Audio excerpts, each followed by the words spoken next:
Okay.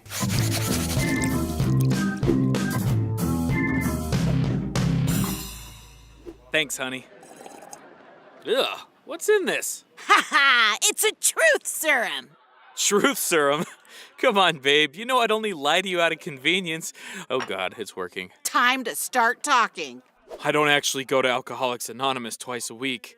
I go to the bar. Wait, what? You're actually my second wife. I once drunkenly eloped in Vegas, and my secret kid has a gambling problem. 2 years ago, I hit and killed a homeless man while driving home from the bar. I fled the scene. No one came looking for me. I just wanted to know what you were getting me for Christmas. I haven't bought you anything. I wait till Christmas Eve and then I panic. Ugh.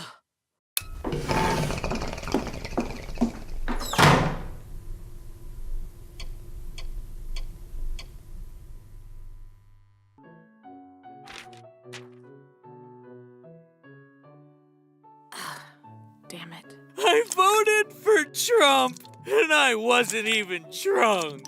When's it gonna wear